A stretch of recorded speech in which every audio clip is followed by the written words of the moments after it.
இந்த வீடியோ பார்த்துட்டு எல்லாத்துக்கும் விஷ் ஆல் சக்ஸஸ் சொல்லிட்டு வாங்க நம்ம வீடியோக்குள்ள போகலாம். ஸோ இன்னைக்கு கியூட்டன் சீரிஸ்ல பார்ட் 8 தான் பார்க்க போறோம். Question number 71 total return on செக்யூரிட்டிக்கு ஃபார்முலா கேட்டிருக்காங்க. ஸோ அதோட ஃபார்முலா பார்த்துடலாம். Periodic cash receipt plus capital gain divided by purchase price of the security. And இதுக்கான எக்ஸ்பிளனேஷன் என்ன அப்படின்னா, பீரியாடிக் கேஷ் ரெசிப்ட்னு எதை மீன் பண்றாங்க அப்படின்னா, ஒரு செக்யூரிட்டியை நம்ம பர்ச்சேஸ் பண்ணியிருக்கோம். செக்யூரிட்டி இன் த சென்ஸ் ஒரு ஈக்விட்டி ஷேர். அந்த ஈக்விட்டி ஷேரை நம்ம பர்ச்சேஸ் பண்ணியிருக்கோம் அப்படின்னா அந்த ஷேர் ஹோல்டர்ஸ்க்கு வந்து ஒவ்வொரு குவார்டர் முடிக்கும் போதும் டிவிடெண்ட்ஸ் வந்து கொடுப்பாங்க. ஸோ அதுதான் இங்கே பீரியாடிக் கேஷ் ரெசிப்ட்ஸ்ன்னு மீன் பண்றாங்க. And then capital gains. Capital கெயின்ஸ்னா அந்த ஷேரை வாங்கி விற்கும் போது நமக்கான கெயின்ஸ் கிடைச்சிக்கும், ப்ராஃபிட் கிடைச்சிக்கும். ஒரு ப்ரைஸ்க்கு வாங்கியிருப்போம், அது வந்து இன்க்ரீஸ் ஆகும் போது அந்த ப்ரைஸ்க்கு வந்து சோல்ட் அவுட் பண்ணியிருப்போம். அப்போ நமக்கு கிடைக்கக்கூடிய ப்ராஃபிட் தான் capital gains. Difference between selling price and purchase price. இதுக்கான எக்ஸாம்பிள் பார்த்துடலாம். இப்போ ஒரு ஷேரை வந்து பர்ச்சேஸ் பண்ணியிருக்கோம். ஸோ 50 rupees worth உள்ள ஷேரை வந்து 100 shares வாங்கியிருக்கோம். அப்போ எவ்வளோ ஸ்பெண்ட் பண்ணி வாங்கியிருப்போம்? 5000 rupees கொடுத்து வாங்கியிருப்போம். அதே ஷேர் 60 rupees போகுது. அப்போ நம்ம அதை சோல்ட் அவுட் பண்ணிட்டோம். அந்த 100 sharesையும் சோல்ட் அவுட் பண்ணிட்டோம். அப்போ நமக்கு எவ்வளோ வரும்? 6000 rupees வரும். ஸோ இப்போ கேபிட்டல் கெயின் எப்படி கால்குலேட் பண்ணுது? இது ரெண்டுத்துக்குமான difference. So selling and purchase ப்ரைஸுக்கான டிஃபரன்ஸ். ஸோ 5000 ஸ்பெண்ட் பண்ணி வாங்கினதை 6000க்கு நம்ம சோல்ட் அவுட் பண்ணும்போது 1000 rupees ப்ராஃபிட் நமக்கு கிடைக்கும். அதுதான் கேபிட்டல் கெயின். இப்போ அந்த 100 நம்ம ஹோல்டு பண்ணி வச்சிருக்கும் போது அந்த கம்பெனி என்ன ப்ரொவைட் பண்றாங்க? டிவிடெண்ட்ஸ் ப்ரொவைட் பண்றாங்க. 1 rupee per ஷேர்னு சொல்லி 100 rupees டிவிடெண்ட் கொடுத்துருக்காங்க. இப்போ அதை அப்படியே ஃபார்முலால சப்ஸ்டியூட் பண்ணலாம் ரிட்டர்ன் கால்குலேட் பண்றதுக்கு. So 100 cash receipts plus 1000 capital gains divided by 5000 purchasing price of that particular security. So இதை சார்ட் அவுட் பண்ணோம் அப்படின்னா 0.22 வரும். ஸோ நம்ம வந்து ப்ராஃபிட்டை வந்து அதாவது ரிட்டர்ன்ஸ் வந்து பர்சன்டேஜில் கொடுக்கறதுக்கு இன்டூ 100 பண்ணியிருக்கோம், 22%. இது எதை மீன் பண்ணுதுன்னா 5000 worth நம்ம இன்வெஸ்ட் பண்ணோம் ஒரு ஷேர்ல அப்படின்னா அது 22% நமக்கு ரிட்டர்ன் கொடுக்குதுன்ற மீனிங் தான் இது. ஸோ இதோட formula periodic cash receipts plus capital gains divided by purchase price of that particular security. Question number 72 கீழே கொடுத்திருக்க ஸ்டேட்மெண்ட்ல எந்த ஸ்டேட்மெண்ட்டை பிக் பண்ணா நம்மளோட போர்ட்ஃபோலியோ வந்து ரிஸ்க் ஃப்ரீயா இருக்குன்ற மாதிரி क्वेश्चन கேட்டிருக்காங்க.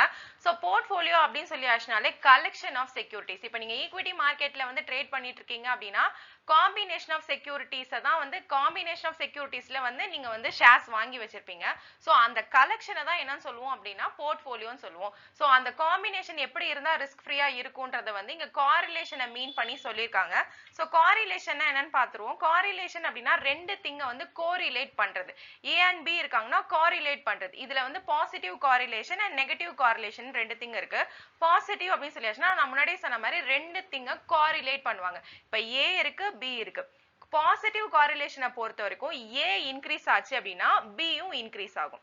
நெகட்டிவ் காரிலேஷன் பொறுத்த வரைக்கும் ஏ டிக்ரீஸ் ஆச்சுன்னா பி இன்க்ரீஸ் ஆகும். இந்த மாதிரி இன்வர்ஸா நடக்கும். அதுதான் நெகட்டிவ் காரிலேஷன். இப்ப ஷேர்ஸ் வச்சு நம்ம எக்ஸாம்பிள் பார்ப்போம். ஏன்னா ஷேர் ரிலேட் பண்ணி போர்ட்ஃபோலியோ வந்து ரிஸ்க் ஃப்ரீயா இருக்கிறதா நமக்கு क्वेश्चन கேட்டிருக்காங்க.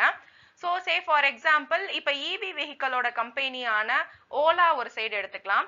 அதே மாதிரி பெட்ரோல் டீசல் வெஹிக்கலான டாடா மோட்டார்ஸ் எடுத்துக்கலாம். ஸோ இந்த மாதிரி ரெண்டு காம்பினேஷன்ல நம்ம இவி வெஹிக்கல்ஸும் ரிலேட் பண்ற மாதிரி ஷேர் வச்சுக்கோம்.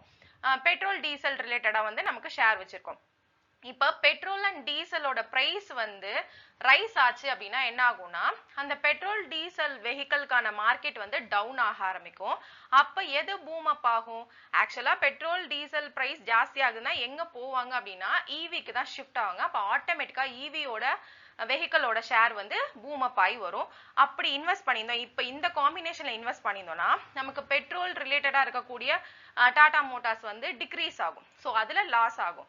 பட் அந்த லாஸ் எங்க டேலி ஆயிடும் அப்படின்னா இங்க அது ரிவர்ஸ் ஆகுறதுனால டிக்ரீஸ் ஆகுறதுனால நமக்கு இவி மார்க்கெட் வந்து பூம் அப் ஆக போகுது. ஸோ அதுல இருந்து நமக்கு கெயின் வரும். அப்படி கெயின் வரும்போது இது ரெண்டும் டேலி ஆகிடும்.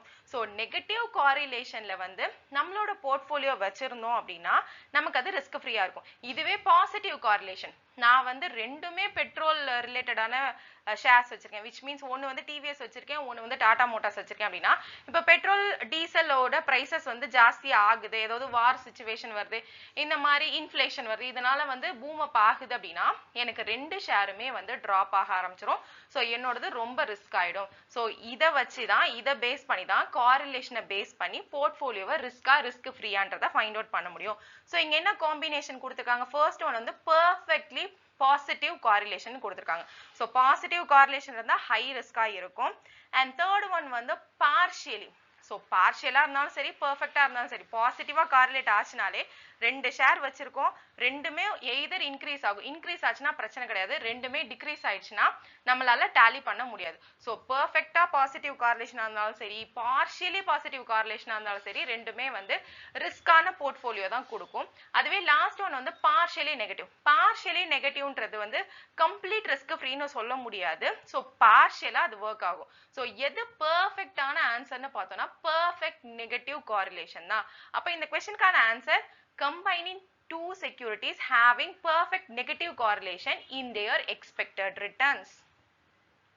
Question number 73, certificate மட்டுமே எவிடன்ஸா வச்சு unsecured which means collateral எதுவும் இல்லாம கார்ப்பரேட் இஷ்யூ பண்ணக்கூடிய ஷார்ட் டேர்ம் டெப்ட் இன்ஸ்ட்ருமெண்ட் எதுன்ற மாதிரி क्वेश्चन கேட்டிருக்காங்க. இதுக்கான answer commercial paper. Commercial paper தான் ஷார்ட் டேர்ம் டெப்ட் instrument which was issued by corporates. So எதுக்காக அப்படின்னா அவங்களோட ஷார்ட் டேர்ம் நீட்ஸை வந்து சாட்டிஸ்ஃபை பண்ணிக்கிறதுக்காக இதை இஷ்யூ பண்ணுவாங்க.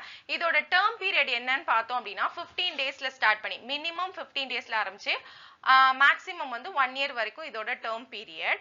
அண்ட் இதை எப்படி இஷ்யூ பண்ணுவாங்க அப்படின்னா டிஸ்கவுண்ட் பிரைஸ்ல இஷ்யூ பண்ணி அண்ட் ரிடீம் பண்ணும் போது ஃபேஸ் வேல்யூல ரிடீம் பண்ணுவாங்க. சே ஃபார் எக்ஸாம்பிள் இப்போ அந்த டெப்ட் இன்ஸ்ட்ருமெண்டோட ஃபேஸ் வேல்யூ 10ன்னு வச்சுக்குவோம், அதை 8 ருபீஸ்க்கு வந்து இஷ்யூ பண்ணி டிஸ்கவுண்ட்ல இஷ்யூ பண்ணி அகெயின் அதை கலெக்ட் பண்ணும் போது ரிடீம் பண்ணும் போது ஃபேஸ் வேல்யூ 10 ருபீஸ்க்கு வந்து ரிடீம் பண்ணிப்பாங்க. ஸோ இது இல்லாம மற்ற கான்செப்ட்ஸும் என்னன்றதை பார்த்துடலாம். So CD which is nothing but certificate of deposit. Certificate of deposit வந்து commercial bank, financial institutions, RRB இவங்க issue பண்றது. So இதுவுமே short term money market instrument which is secured instrument. இதுல வந்து 1 lakhல ஆரம்பிச்சு அதோட மல்டிபிள்ஸ் வந்து நம்ம இன்வெஸ்ட் பண்ண முடியும். யூசுவலா நார்மலா இண்டிவிஜுவல் பீப்புள்ஸே இதுல இன்வெஸ்ட் பண்ணலாம். இது அப்படியே ஒரு பேங்க்ல இருக்கக்கூடிய ஃபிக்ஸட் டெபாசிட் மாதிரி தான் இந்த மெக்கானிசம் இருக்கும், பட் ஃபிக்ஸட் டெபாசிட் கிடையாது.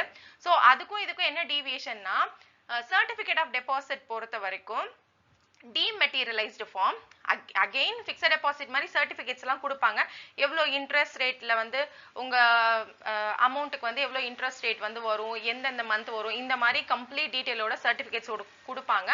பட் டீமெட்டீரியலைஸ்டு ஃபார்ம்ல இருக்கும். அதே மாதிரி compare to fixed deposit, savings deposit இதுக்கு இன்ட்ரெஸ்ட் வந்து ஜாஸ்தியா இருக்கும். இது வந்து இதோட tenure period which means term period முடியறதுக்கு முன்னாடி நம்மளால டிரான்ஸ்ஃபரும் பண்ண முடியாது, வித்ட்ராவும் பண்ண முடியாது. ஸோ இதான் வந்து certificate of deposit. And treasury bills. Treasury bills வந்து யாருக்காக வந்து இஷ்யூ பண்ணுவாங்க அப்படின்னா கவர்மெண்ட், நம்ம கண்ட்ரியோட கவர்மெண்ட்காக ரிசர்வ் பேங்க் ஆஃப் இந்தியா வந்து இஷ்யூ பண்றது. கவர்மெண்டோட ஷார்ட் டேர்ம் டெப்டை வந்து ரிசர்வ் பேங்க் ஆஃப் இந்தியா வந்து இஷ்யூ பண்றதுதான் இந்த டி பில்ஸ். இதை பத்தி இன்னும் டீடைல்டு எக்ஸ்பிளனேஷன் வேணும்னா டிஸ்கிரிப்ஷன்ல லிங்க் கொடுக்குறேன், மறக்காம செக் பண்ணி பாருங்க. Question number 74, கீழ இருக்க ஸ்டேட்மெண்ட்ல எந்த ஸ்டேட்மெண்ட் வந்து ஃபால்ஸ் ஸ்டேட்மெண்ட்ன்ற மாதிரி क्वेश्चन கேட்டிருக்காங்க. ஸோ ஃபர்ஸ்ட் ஒன் வந்து கிரே மார்க்கெட் பத்தி கொடுத்துருக்காங்க. கிரே மார்க்கெட் பொறுத்த வரைக்கும் இட்ஸ் டீல்ஸ் வித் லிஸ்டட் செக்யூரிட்டிஸ்ன்னு கொடுத்துருக்காங்க. ஆக்சுவலா கிரே மார்க்கெட் வந்து அன்லிஸ்டட் செக்யூரிட்டிஸோட தான் டீல் பண்ணும். அன்லிஸ்டட் செக்யூரிட்டிஸ் அப்படின்னா என்எஸ்சி பிஎஸ்சில லிஸ்ட் ஆகாத செக்யூரிட்டிஸ் தான் அன்லிஸ்டட் செக்யூரிட்டிஸ்னு சொல்லுவோம். எய்தர் ஐபிஓ ரிலீஸ் பண்றதுக்கு முன்னாடியா இருக்கலாம், இல்ல அப்படின்னா டீலிஸ்ட் பண்ணப்பட்ட செக்யூரிட்டிஸா இருக்கலாம். ஸோ அந்த செக்யூரிட்டிஸ்லாம் எங்க வந்து சோல்ட் அவுட் ட்ரேட் ஆகிட்டு இருக்கும் அப்படின்னா கிரே மார்க்கெட்ல வந்து ட்ரேட் ஆகிட்டு இருக்கும். So grey market deals with unlisted securities. But இங்க லிஸ்டட்னு கொடுத்திருக்கிறதுனால இது வந்து ஃபால்ஸ் ஸ்டேட்மெண்ட். அண்ட் செகண்ட் வந்து OTCEI, over the counter exchange. இது எதோட டீல் ஆகும் அப்படின்னா small and medium sized company அவங்களோட கேபிட்டலை ரைஸ் பண்றதுக்காக தான் இந்த இனிஷியேட்டிவ் கொண்டு வந்தாங்க. ஆக்சுவலா வந்து என்எஸ்சி பிஎஸ்சில வந்து அவங்களோட கேபிட்டலை ரைஸ் பண்ண முடியாத small and medium size companies வந்து இங்க OTCEI பிளாட்ஃபார்ம்ல வந்து அவங்களோட கேபிட்டலை ரைஸ் பண்ணிப்பாங்க. அப்படி பார்த்தோம்னா எந்த இன்வெஸ்டர்லாம் ஸ்மால் அண்ட் மீடியம் சைஸ் கம்பெனில இன்வெஸ்ட் பண்ணணும்னு நினைக்கிறாங்களோ அவங்க தான் இதுல வந்து பார்ட்டிசிபேட் பண்ணுவாங்க. ஸோ பிக் இன்வெஸ்டர் கிடையாது. அப்படி பார்க்கும்போது இதுவுமே falls statement. And third one வந்து இன்சைடர் ட்ரேடிங். இன்சைடர் ட்ரேடிங் அப்படின்னு சொல்லி பார்த்தோம் அப்படின்னா ஒரு கம்பெனில அன்பப்ளிஷ்டு இன்ஃபர்மேஷன்ஸ் தெரிஞ்சவங்க, which means யாருக்கு தெரியும்? இப்போ ஒரு கம்பெனில வந்து போனஸ் கொடுக்க போறாங்க, இல்ல அந்த கம்பெனி வந்து ப்ராஃபிட் அந்த குவார்டர் வந்து ஹை ப்ராஃபிட் வந்து அட்டைன் பண்ணிருக்காங்க, இல்ல லாஸ் அட்டைன் பண்ணிருக்காங்க, இதெல்லாம் யாருக்கு தெரியும்னா டைரக்டருக்கு தெரியும், அந்த கம்பெனியோட எம்ப்ளாயிக்கு தெரியும், அதோட க்ளோஸா யாரெல்லாம் ரிலேட் ஆயிருக்காங்களோ அவங்களுக்கு தான் தெரியும். ஸோ அதை தெரிஞ்சுட்டு அவங்க அந்த ஷேரை வந்து அந்த வீக்குக்கு முன்னாடியே பப்ளிஷ் பண்றதுக்கு முன்னாடியே வாங்கிட்டு பப்ளிஷ் பண்ணதுக்கு அப்புறம் என்ன பண்ணுவாங்கன்னா சோல்ட் அவுட் பண்ணுவாங்க. ஸோ இது வந்து இல்லீகல் திங். இது வந்து லீகல் நீங்க கொடுத்துருக்காங்க, பட் நம்ம கண்ட்ரியை பொறுத்த வரைக்கும் இது இல்லீகல். ஸோ இதுவுமே falls statement. And last one வந்து ஆர்பிட்ரேஜ் கான்செப்ட். ஆர்பிட்ரேஜ் கான்செப்ட் என்ன அப்படின்னா பிரைஸ் டிஃபரன்ஸ்னால வரக்கூடிய ப்ராஃபிட்டை தான் ஆர்பிட்ரேஜ்னு சொல்லுவோம். ஸோ ஒரு மார்க்கெட்ல வாங்கி இன்னொரு மார்க்கெட்ல வந்து சோல்ட் அவுட் பண்ணி அந்த பிரைஸ் டிஃபரன்ஸ்ல வந்து நமக்கு ப்ராஃபிட் கிடைக்கும்ல. சே ஃபார் எக்ஸாம்பிள் என்எஸ்சில ஒரு ஸ்டாக் வாங்குறோம் 100 rupeesக்கு, அது பிஎஸ்சில 110 rupeesக்கு சேல் ஆயிட்டுனா அட் ஒன்ஸே அதை 110 rupeesக்கு நம்ம சோல்ட் அவுட் பண்ணி அந்த 10 rupees என்ன பண்ணுவோம் அப்படின்னா ப்ராஃபிட்டா நம்ம எடுத்துப்போம். அந்த ப்ராஃபிட்டை தான் வந்து அந்த கான்செப்டை தான் என்னன்னு சொல்லுவோம்னா ஆர்பிட்ரேஜ்னு சொல்லுவோம். இன்னும் ஈஸியா சொல்லணும்னா இப்ப கண்ட்ரிஸ் எடுத்துக்கலாம். சைனா மாதிரியான கண்ட்ரீஸ்ல எல்லாம் நமக்கு எலக்ட்ரானிக் குட்ஸ் எல்லாம் வந்து லோ காஸ்ட்ல கிடைக்கும். ஸோ அந்த காஸ்ட்ல வாங்கிட்டு நம்ம கண்ட்ரில அதை கொண்டு வந்து சோல்ட் அவுட் பண்ணி அந்த பிரைஸ் டிஃபரன்ஸ்ல வரக்கூடிய ப்ராஃபிட் எடுக்கிறது தான் ஆர்பிட்ரேஜ் கான்செப்ட். ஆக்சுவலா இங்க மார்க்கெட் வச்சு கொடுத்துருக்காங்க, இது வந்து கரெக்டான கான்செப்ட் தான். பட் நம்ம क्वेश्चनல வந்து ஃபால்ஸ் ஸ்டேட்மெண்ட் பிக் பண்ண சொல்லிருக்காங்க. அப்படி ஃபால்ஸ் ஸ்டேட்மெண்ட் பார்த்தோம்னா A, B and C. So A, B and C தான் இதுக்கோட ஆன்சர். Question number 75. கீழே வந்து வெஞ்சர் கேபிட்டல் ரிலேட்டடான ஸ்டேட்மெண்ட்ஸ் கொடுத்துருக்காங்க. அந்த ஸ்டேட்மெண்ட்ல எது ஃபால்ஸ் ஸ்டேட்மெண்ட்ன்ற மாதிரி கொஸ்டின் கேட்டிருக்காங்க. ஃபர்ஸ்ட் வெஞ்சர் கேபிட்டல் கான்செப்ட் என்னன்றதை பார்த்துடலாம். யூஸ்வலா ஒரு பிசினஸ் ஸ்டார்ட் பண்ண போறீங்க அப்படின்னு சொல்லியாச்சுனாலே உங்களோட கேபிட்டல் கான்ட்ரிபியூஷனுக்கு டெப்ட் அண்ட் ஈக்விட்டி கான்செப்ட்ல வந்து அதாவது காம்பினேஷன்ஸ்ல வந்து உங்களோட ஷேர் கேபிட்டலை வந்து ரைஸ் பண்ணுவோம். பட் இது வந்து ஷேர் மார்க்கெட்ல போகணும், உங்களுக்குன்னு அதுல ரூல்ஸ் ரெகுலேஷன்ஸ் எல்லாம் நிறைய இருக்கு. நீங்க வந்து ஆஸ் அ ஃபவுண்டரா வந்து சம் இன்வெஸ்ட்மெண்ட்ஸ் பண்ணிருக்கணும். ஸோ இதெல்லாம் அவங்க வந்து வச்சிருப்பாங்க. பட் உங்ககிட்ட எதுவுமே கிடையாது, வெறும் ஐடியாஸ் மட்டும், பிசினஸ் ஐடியா மட்டும் தான் இருக்குன்னா பிரைவேட் ஈக்விட்டி கைண்ட்ல வந்து நீங்க வந்து உங்களோட கேபிட்டலை ரைஸ் பண்ணலாம். எப்படி அப்படின்னா வெஞ்சர் கேபிட்டலிஸ்ட்னு சொல்லுவோம், யாரு உங்களோட பிசினஸ்க்கு ஃபண்ட் பண்ண போறாங்களோ. ஸோ ஆல்ரெடி பிசினஸ் ரன் பண்ணி ஹியூஜ் அமௌண்ட் வந்து அவங்க கையில ஃபண்டிங்கா வச்சிட்டு இருக்கும் போது அவங்க கிட்ட நீங்க உங்களோட ப்ரொபோசல், உங்க பிசினஸோட ப்ரொபோசல் which means நீங்க என்ன பண்ண போறீங்கன்றதை எடுத்துட்டு போனீங்க அப்படின்னா அந்த ஐடியா உங்களுக்கு பிடிச்சிருக்கு அப்படின்னா அவங்க வந்து உங்களுக்கு கேபிட்டல் வந்து கான்ட்ரிபியூட் பண்ணுவாங்க. அந்த கான்செப்டுக்கு பேரு தான் வந்து வெஞ்சர் கேபிட்டல். இது பிரைவேட் ஈக்விட்டின்னு சொல்லுவாங்க. சோ இங்க என்ன ஃபர்ஸ்ட் கொடுத்திருக்காங்கன்னா share capital issued by the company for the first time is known as venture capital. ஆக்சுவலா ஷேர் கேபிட்டலை வந்து ஃபர்ஸ்ட் டைம் இஷ்யூ பண்றாங்கன்னா அதுக்கு பேரு இனிஷியல் பப்ளிக் ஆஃபரிங்னு சொல்லுவோம், வெஞ்சர் கேபிட்டல்னு சொல்ல மாட்டோம். வெஞ்சர் கேபிட்டலிஸ்ட் பிசினஸ் ப்ரப்போசல் புடிச்சு அதுக்கான கேபிட்டலை கான்ட்ரிபியூட் பண்ணாதான் அதுக்கு பேரு வெஞ்சர் கேபிட்டல். ஷேர் கேபிட்டலை வந்து இஷ்யூ பண்றதுக்கு பேரு ஐபிஓ.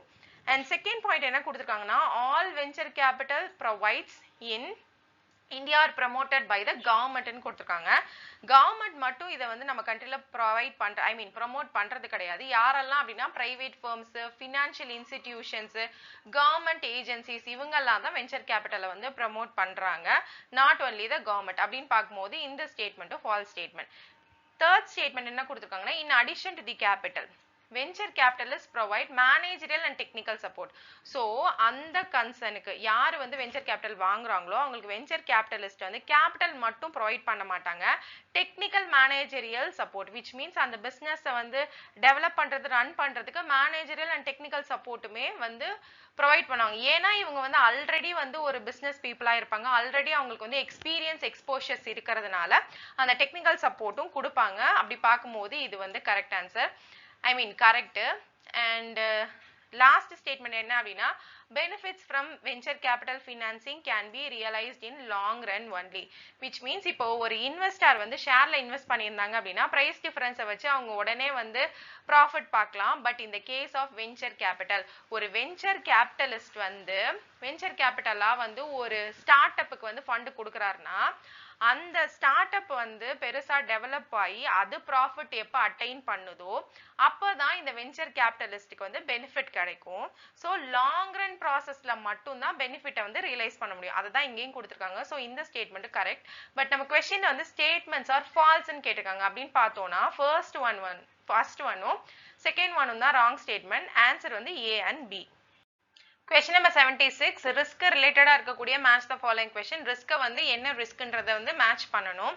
So first one வந்து liquidity risk. liquidity position அப்படின்னு சொல்லியாச்சுனால நம்மளோட dues which means loan வாங்கியிருந்தோம்னா அதை ரீபே பண்ணக்கூடிய கெப்பாசிட்டி நம்ம கிட்ட இருக்கான்றது தான் வந்து liquidity position சொல்லுவோம். ஸோ அது லேக் ஆகுறது தான் liquidity risk which means நம்மளால நம்மளோட டியூஸை வந்து பே பண்ண முடியாம போகுது inability-ஆ இருக்குன்னா அதை தான் வந்து liquidity riskன்னு சொல்லுவோம். அது எதோட மேட்ச் ஆகும்னா risk related to inability to pay its due on time. And second one வந்து business risk. business risk அப்படின்னு சொல்லியாச்சுன்னா ப்ராஃபிட்ல வந்து ஃபிளக்சுவேஷன் வருது. ஸோ ஒரு பிசினஸ்ல வந்து இந்த குவார்டர் ப்ராஃபிட் நெக்ஸ்ட் குவார்டர் வந்து லாஸ் இந்த மாதிரி ஃபிளக்சுவேஷன்ஸ் இருக்கிறது ஆர் ப்ராஃபிட்ல வந்து சம் பாயிண்ட்ஸ் வந்து இன்க்ரீஸ் டிக்ரீஸ் ஆகுது இந்த மாதிரி ப்ராஃபிட்ல ஃபிளக்சுவேஷன் இருக்கிறத வந்து பிசினஸ் ரிஸ்க்னு சொல்லுவோம்.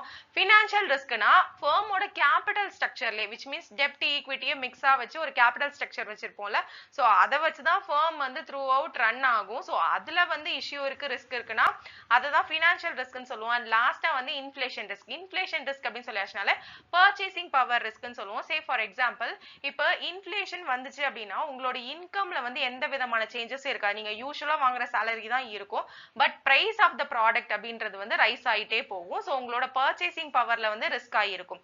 சே ஃபார் எக்ஸாம்பிள் இப்போ நீங்க பிக்ஸட் டெபாசிட்ல இன்வெஸ்ட் பண்ணிருக்கீங்க அந்த டைம்ல இருக்கக்கூடிய பெர்சன்டேஜ் வந்து அந்த பிரைஸ் பாயிண்ட்டை மேட்ச் பண்ற மாதிரி தான் இருக்கும். பட் 3-4 இயர்ஸ்க்கு அப்புறம் இன்ஃப்ளேஷன் ஆகிடுச்சு இன்ஃப்ளேஷன் வந்துருச்சு அப்படின்னா பிரைஸ் வந்து ஜாஸ்தி ஆயிரும் பட் உங்களோட பிக்ஸட் டெபாசிட்டோட ரிட்டர்ன்ஸ் வந்து சேம் பெர்சன்டேஜ் தான் இருக்கும். அதுதான் risk related to purchasing power of இன்கம்னு சொல்றாங்க. Question number 77 service distribution system பத்தின ஸ்டேட்மெண்ட்ஸ் கொடுத்திருக்காங்க. ஸோ அந்த ஸ்டேட்மெண்ட் வந்து ரைட்டா ராங்கன்ற மாதிரி ஆன்சர் பண்ணணும்.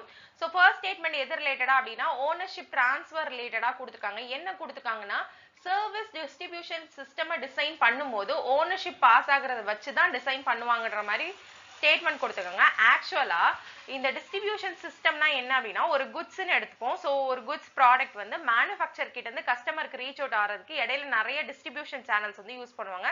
Say for example wholesaler retailer sales person இந்த மாதிரி சேனல்ஸ் வந்து யூஸ் பண்ணுவாங்க டிஸ்ட்ரிபியூட் பண்றதுக்கு. பட் இந்த கேஸ் ஆஃப் சர்வீஸ் இந்த மாதிரி டிஸ்ட்ரிபியூஷன் சிஸ்டம் வந்து இருக்காது. ஓனர்ஷிப் வந்து பாஸ் ஆகாது டிரான்ஸ்ஃபர் ஆகாது. ஏன்னு சொல்லி பார்த்தோம் அப்படின்னா இப்போ ஆல்மோஸ்ட் சர்வீஸ்ல வந்து சர்வீஸ் ஓனர் தான் அந்த சர்வீஸை ப்ரொவைட் பண்றவங்களா இருப்பாங்க. Say for example beauty salons எடுத்துக்கலாம். ஸோ பியூட்டி சலூன்ஸ்ல யார் ஹேர் ஸ்டைலிஸ்டா இருக்காங்களோ அவங்க தான் ஆல்மோஸ்ட் ஓனரா இருப்பாங்க அண்ட் சர்வீஸ் ப்ரொவைடரா இருப்பாங்க. டாக்டர்ஸ் பேஷண்ட்ஸ்க்கு வந்து டைரக்டா சர்வீஸ் ப்ரொவைட் பண்ணுவாங்க அண்ட் டீச்சர்ஸ் வந்து டைரக்டா ஸ்டூடெண்ட்ஸ்க்கு வந்து சர்வீஸ் ப்ரொவைட் பண்ணுவாங்க. ஸோ எல்லா இதுலயுமே வந்து சர்வீஸ் ஓனர் வந்து டைரக்டா அவங்க சர்வீஸ் வந்து ப்ரொவைட் பண்ணுவாங்க. ஸோ நிறைய டிஸ்ட்ரிபியூஷன் சிஸ்டம்ன்றது அவங்க கிட்ட இருக்காது. ஸோ ஃபர்ஸ்ட் ஸ்டேட்மெண்ட் வந்து wrong statement. And second statement எது ரிலேட்டடா கொடுத்துருக்காங்க அப்படின்னா அந்த இன்செப்பரபிள் கேரக்டர்னு சொன்னா ஸோ சர்வீஸையும் அந்த சர்வீஸ் ஓனரையும் செப்பரேட் பண்ண முடியாது ஏன்னா அவங்க தான் ப்ரொவைடராகவும் இருப்பாங்க. ஸோ இந்த கேரக்டரிஸ்டிக்ஸ் இருக்கிறதுனால லாங் அண்ட் குவைட் காம்ப்ளெக்ஸ் அந்த சர்வீஸ்ன்றது வந்து ரொம்ப லாங்காகவும் குவைட் காம்ப்ளெக்ஸாகவும் இருக்குன்ற மாதிரி ஸ்டேட்மெண்ட் கொடுத்துருக்காங்க. ஆக்சுவலா இன்செப்பரபிள் கேரக்டர் இருக்கிறதுனாலேயே வந்து ஸ்மூத்தாகவும் ரொம்ப ஷார்ட் டேர்ம்ல அவங்களால சர்வீஸ் வந்து டைரக்டா கஸ்டமர்ஸ்க்கு வந்து ரீச் அவுட் பண்ண முடியுது. ஸோ அப்படி பார்க்கும்போது இது வந்து wrong statement. And third statement பொறுத்த வரைக்கும் என்னன்னா short channels. So short channels அப்படின்றதுனால செல்லர் கிட்ட தான் ஆல்மோஸ்ட் கண்ட்ரோல் இருக்குன்ற மாதிரி கொடுத்துருக்காங்க. ஆப்வியஸா அந்த சர்வீஸை ப்ரொவைட் பண்றவங்க தான் செல்லர். ஸோ அவங்க எந்த பிரைஸ் வந்து இதுக்கு ஃபிக்ஸ் பண்ணணும் எந்த மாதிரி சர்வீஸ் கொடுக்கணும் எந்த மாதிரி அட்வர்டைஸ்மெண்ட் ஃபிக்ஸ் பண்ணணும் இதை எல்லாத்தையுமே யார் டிசைட் பண்ணுவா அப்படின்னா செல்லர்ஸ் வந்து டிசைட் பண்ணுவாங்க. So more control on the part of seller வந்து இந்த ஸ்டேட்மெண்ட் பொறுத்த வரைக்கும் ரைட் ஸ்டேட்மெண்ட். ஸோ இதுக்கான ஆன்சர் எப்படி இருக்கும் அப்படின்னா statement 1 and 2 are not correct but 3 is right.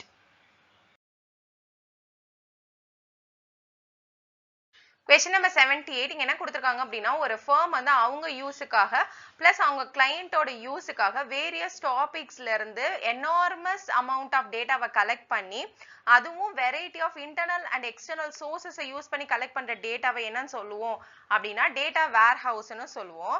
So where house அப்படின்னாலே யூஸ்வலா ப்ராடக்ட்ஸை ஸ்டோர் பண்ணி வைக்கிற பிளேஸுக்கு பேர் தான் வேர் ஹவுஸ்ன்னு சொல்லுவோம். இங்க டேட்டாவை எனார்மஸா கலெக்ட் பண்ணி ஸ்டோர் பண்ணி வைக்கிற இடத்துக்கு பேர் என்னன்னு சொல்லுவோம்னா டேட்டா வேர் ஹவுஸ்ன்னு சொல்லுவோம். இது இல்லாம மற்ற ஆப்ஷன்ஸ் என்னன்னு பார்த்துடலாம்.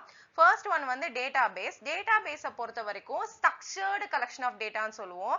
இது ஒரு சிங்கிள் சிஸ்டம் அண்ட் சிங்கிள் அப்ளிகேஷனை மட்டும் ஸ்டோர் பண்ணி வச்சிருக்கோம். அது ரிலேட்டடான டேட்டாஸ் வந்து ஸ்டோர் பண்ணி வைக்கிறது தான் டேட்டா பேஸ்ன்னு சொல்லுவோம். இது எப்படி எனார்மஸோ இதுக்கு ஆப்போசிட் ரொம்ப மினிமலிஸ்டிக்கான டேட்டா வந்து ஸ்டோர் பண்ணி வைக்கிறது வந்து டேட்டா பேஸ்ன்னு சொல்லுவோம். அண்ட் செகண்ட் ஒன் வந்து டேட்டா மீனிங்.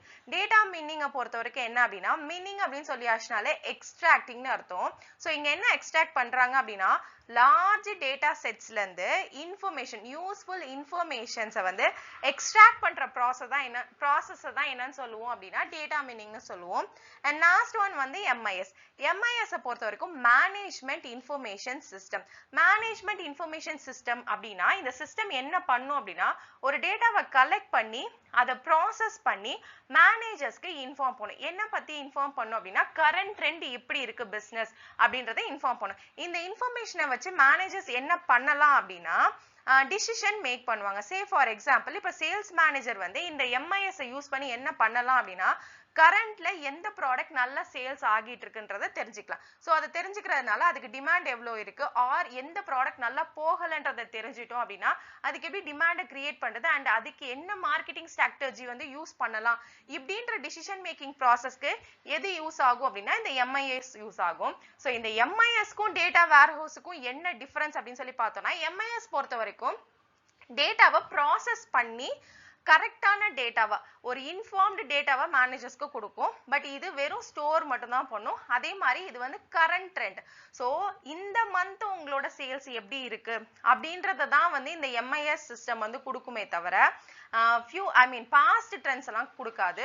பாஸ்ட் ட்ரெண்டுக்கு என்ன பண்ணணும் அப்படின்னா, டேட்டா வேர்ஹவுஸ்ல நம்ம ஹிஸ்டாரிக்கலா டேட்டாஸ், ஏன்னா எனார்மஸ் கலெக்ஷன் ஆஃப் டேட்டா வந்து இந்த டேட்டா வேர்ஹவுசஸ்ல இருக்கும். ஸோ இதை நம்ம எடுத்து நம்ம ப்ராசஸ் பண்ணணும் செல்ஃபா. எப்படி பாஸ்ட் 5 இயர்ல சேல்ஸ் போயிருக்கு, அது என்ன ட்ரெண்ட்ல இருந்திருக்கு, அப்ப என்னென்ன ப்ராடக்ட்ஸ் கொடுத்துருக்கோன்றத தெரிஞ்சுக்கணும் அப்படின்னா டேட்டா வேர்ஹவுசஸ்ல இருக்க டேட்டாவை எடுத்து நம்ம ஃபார்மலைஸ் பண்ணணும். பட் எம்ஐஎஸ் பொறுத்த வரைக்கும் கரண்ட் ட்ரெண்ட்ல எப்படி போகுதுன்றத அது ப்ராசஸ் பண்ணி இன்ஃபர்மேஷன்ஸை வந்து மேனேஜர்ஸ்க்கு கொடுத்துரும். Question number 79, non-store retailing related இருக்கக்கூடிய statements கொடுத்திருக்காங்க, which is related to direct marketing and direct selling. So இதுல கரெக்டா ராங்கான்ற மாதிரி நம்ம ஆன்சர் வந்து பிக் பண்ணணும். ஃபர்ஸ்ட் ஒன் என்ன கொடுத்திருக்காங்க அப்படின்னு சொல்லியாச்சுன்னா டைரக்ட் மார்க்கெட்டிங். டைரக்ட் மார்க்கெட்டிங் அப்படின்னா டைரக்டா உங்க ப்ராடக்ட்டை மார்க்கெட் பண்ண போறீங்க. டைரக்டா அப்படின்னா ஒரு ப்ராடக்ட்டை பத்தின அவேர்னஸை கிரியேட் பண்ணணும் அப்படின்னா, ஒன்னு அந்த கஸ்டமர்ஸ் வந்து உங்க கடைக்கு வந்து இந்த மாதிரி ப்ராடக்ட்ஸ் அவைலபிளா இருக்கு அண்ட் இது இவ்வளோ டிஸ்கவுண்ட் பிரைஸ்ல ஆர் இந்த பிரைஸ்ல நமக்கு கிடைக்குதுன்றத தெரிஞ்சுப்பாங்க. அப்படி இல்லாம டைரக்ட் அப்படின்றதுனால நீங்க அந்த ப்ராடக்ட்டை பத்தின இன்ஃபர்மேஷன்ஸா அட்வர்டைஸ்மெண்டா உங்க கன்சியூமர்ஸை கான்டாக்ட் பண்ணி சொல்றதுக்கு பேர் தான் டைரக்ட் மார்க்கெட்டிங். உங்க ப்ராடக்ட்டை கன்சியூமர்ஸ்க்கு டைரக்டா மார்க்கெட் பண்றீங்க. சே ஃபார் எக்ஸாம்பிள், இப்போ அமேசான், ஃபிளிப்கார்ட்லாம் எடுத்துட்டோம் அப்படின்னு சொல்லியாச்சுன்னா, உங்களுக்கு ஏற்ற மாதிரி ப்ராடக்ட்ஸ் ஏதாவது அவைலபிள் ஆகுதுன்னா உங்களுக்கு மெயில் பண்ணிட்டே இருப்பாங்க. ஸோ இதுதான் அந்த ப்ராடக்ட்டை பத்தின அவேர்னஸை கிரியேட் பண்ணுவாங்க த்ரூ அட்வர்டைஸ்மெண்ட் மூலமா. இதை என்னன்னு சொல்லுவோம் அப்படின்னா டைரக்ட் மார்க்கெட்டிங்னு சொல்லுவோம். இங்க என்ன கொடுத்துருக்காங்கன்னா, advertising to contact consumer who in turn purchase that product. கடைசில அவங்க அந்த ப்ராடக்ட் வந்து பர்ச்சேஸ் பண்ண வைக்கணும். சோ அதுதான் மோட்டோ, டைரக்டா மார்க்கெட் பண்ணி. அதுக்கு பேரு டைரக்ட் மார்க்கெட்டிங். ஆனா இங்க என்ன கொடுத்திருக்காங்கன்னா டைரக்ட் செல்லிங்னு கொடுத்திருக்காங்க. சோ இந்த ஸ்டேட்மெண்ட் வந்து ராங். நெக்ஸ்ட் ஒன் வந்து டைரக்ட் செல்லிங். டைரக்ட் செல்லிங் அப்படின்னு சொல்லியாச்சுன்னா, ஒரு கன்சியூமர் வந்து ஸ்டோரை விசிட் பண்ணி ஒரு ப்ராடக்ட் வாங்காம அந்த கன்சியூமரோட பிளேஸுக்கே போய் அவங்கள விசிட் பண்ணி ஒரு ப்ராடக்ட்டை சோல்ட் அவுட் பண்றதுக்கு பேரு டைரக்ட் செல்லிங். அவங்க கிட்ட டைரக்டா போய் சோல்ட் அவுட் பண்றது. எப்படி அப்படின்னா சேல்ஸ் பர்சனை யூஸ் பண்ணி. இங்க அதை கொடுத்திருக்காங்களா, personal contact between sales person and consumer occurs away from the retail store. அதுக்கு பேர் என்னன்னா டைரக்ட் செல்லிங். ஆனா இங்க என்ன கொடுத்திருக்காங்கன்னா டைரக்ட் மார்க்கெட்டிங்னு கொடுத்திருக்காங்க. சோ அப்படியே ரெண்டையும் என்ன பண்ணிருக்காங்க அப்படின்னா மாத்தி கொடுத்திருக்காங்க. சோ இதுக்கான answer both the statements are not correct. Question number 80, adapters related ஆன question. So adapters அப்படின்னு சொல்லியாச்சுன்னா, ஒரு நியூ டெக்னாலஜி ஆர் நியூ ப்ராடக்ட்டை லான்ச் பண்றாங்கன்னா ஒரு சில கஸ்டமர்ஸ் வந்து லான்ச் பண்ணோனே வாங்கிடுவாங்க, ஒரு சில கஸ்டமர்ஸ் வந்து ஒப்பீனியன் கேட்டு வாங்குவாங்க, ஆர் ரிவ்யூ பார்த்துட்டு வாங்குவாங்க, ஆர் வாங்குறதுக்கு ரொம்ப ஹெசிடேட் பண்ணுவாங்க. ஸோ இந்த மாதிரி கஸ்டமர்ஸ் எல்லாம் செப்பரேட் பண்ணி அவங்களுக்குன்னு ஒரு நேம் வந்து மென்ஷன் பண்ணியிருக்காங்க. ஸோ அதுதான் அந்த அடாப்டர்ஸோட type. Early adopters, early majority, late majority and late adopters. இதுல இன்னும் ஒரு டைப் மிஸ்ஸிங் என்னன்னா, ஸ்டார்டிங்ல வந்து இனோவேட்டர்ஸ். ஸோ இனோவேட்டர்ஸை பொறுத்த வரைக்கும் என்ன பண்ணுவாங்கன்னா, ஒரு ப்ராடக்ட் லான்ச் ஆன உடனே ஈகரா இருந்து அந்த ப்ராடக்ட்டை வாங்கி எப்படி இருக்குன்றத பாத்துருவாங்க. அதுதான் இன்னோவேட்டர்ஸ். அது இங்க இல்ல. சோ இன்னோவேட்டர்ஸ்க்கு அடுத்த பொசிஷன் யாருன்னு சொல்லி பார்த்தோம்னா ஏர்லி அடாப்டர்ஸ்.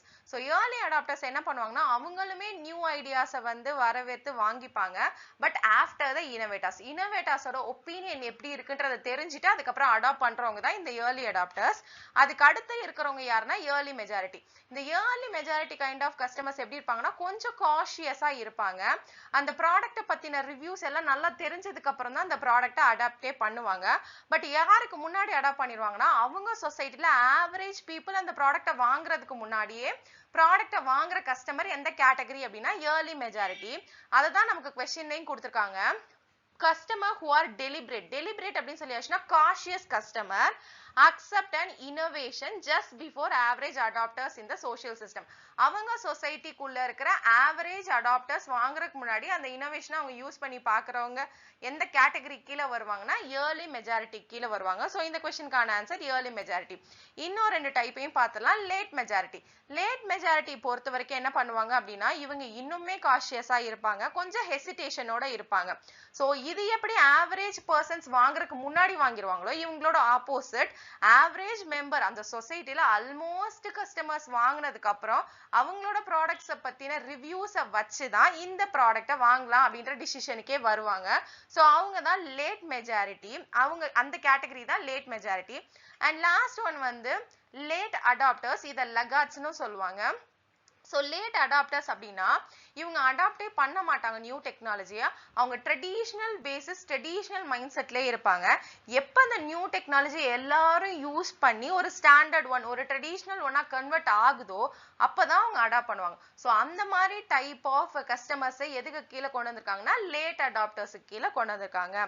இந்த கொஸ்டினுக்கான ஆன்சர் ஏர்லி மெஜாரிட்டி. ஏன்னா ஆவரேஜ் அடாப்டர் அந்த சோஷியல் சிஸ்டம்ல இருக்கக்கூடிய ஆவரேஜ் பர்சன்ஸ் வாங்கணும்னா அவங்க ஆவரேஜ் பர்சன்ஸ் வாங்குறதுக்கு முன்னாடி வாங்கணும்னு கிடையாது, வாங்கணும்னா வாங்குறவங்க வந்து இந்த லேட் மெஜாரிட்டி. பட் ஏர்லி மெஜாரிட்டினா before average adopters. So before average adopters யாருன்னா ஏர்லி மெஜாரிட்டி. இந்த Q10 சீரிஸ் இதோட ஓவர். அண்ட் இதுக்கு முன்னாடி நிறைய கொஸ்டின்ஸ் இது மாதிரி எக்ஸ்பிளனேஷன் கொடுத்துருக்கேன், மறக்காம அதையும் செக் பண்ணி பாருங்க. இதுல ஏதாவது டவுட்ஸ் இருந்துச்சுன்னா கமெண்ட் பண்ணுங்க. இந்த வீடியோ உங்களுக்கு யூஸ்ஃபுல்லா இருந்துச்சுன்னா சப்ஸ்கிரைப் பண்ணிக்கோங்க. தேங்க்யூ.